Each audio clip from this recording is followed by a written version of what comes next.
Hi everybody. Alright, here's chapter 13. Me and Winn-Dixie got into a daily routine where we would leave the trailer early in the morning and get down to Gertrude's Pets in time to hear Otis play his guitar music for the animals. Sometimes Sweetie Pie snuck in for the concert too. She sat on the floor and wrapped her arms around Winn-Dixie and rocked him back and forth like he was a big old teddy bear. And then, when the music was over, she would walk around trying to pick out which pet she wanted. But she always gave up and went home, because the only thing she really wanted was a dog like Winn-Dixie. After she was gone, I would sweep and clean up and even arrange some of Otis's shelves, because he did not have an eye for arranging things, and I did. And when I was done, Otis would write down my time in a notebook that he had marked on the outside. 1 red leather collar, 1 red leather leash. And the whole time, he did not in any way ever act like a criminal. After working at Gertrude's Pets, me and Winn-Dixie would go over to Herman W. Block Memorial Library and talk to Miss Franny Block and listen to her tell us a story. But my favorite place to be that summer was in Gloria Dump's yard. And I figured it was Winn-Dixie's favorite place to be too, because when we got up to the last block before her house, Winn-Dixie would break away from my bike and start to run for all that he was worth, heading for Gloria Dump's backyard and his spoonful of peanut butter.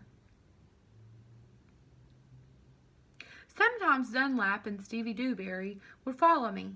They would holler, "There goes the preacher's daughter, visiting the witch." "She's not a witch," I told them. It made me mad the way they wouldn't listen to me and kept on about believing whatever they wanted to believe about Gloria Dump. One time Stevie said to me, "My mama says you shouldn't be spending all your time cooped up in that pet shop and at the library and sitting around talking with old ladies. She says you should get out and play in the fresh air and play with kids your own age. That's what my mama says."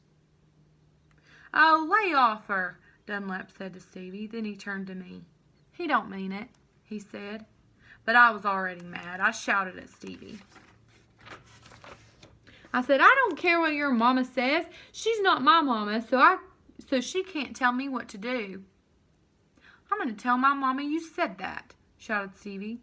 "And she'll tell your daddy, and he'll shame you in front of the whole church. And that pet shop man is stupid, and he was in jail, and I wonder if your daddy knows that."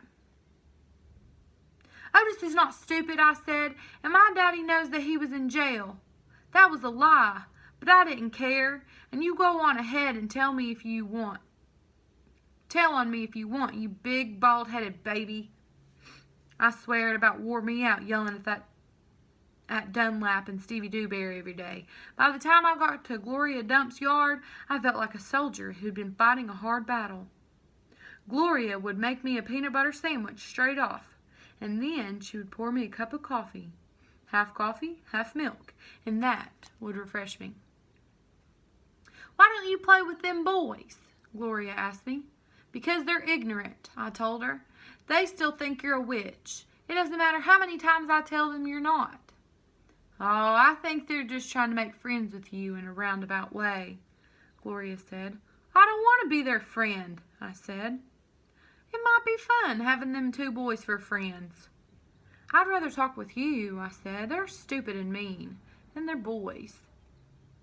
Gloria would shake her head and sigh. And then she would ask me what's going on in the world, and did I have any stories to tell her? And I always did.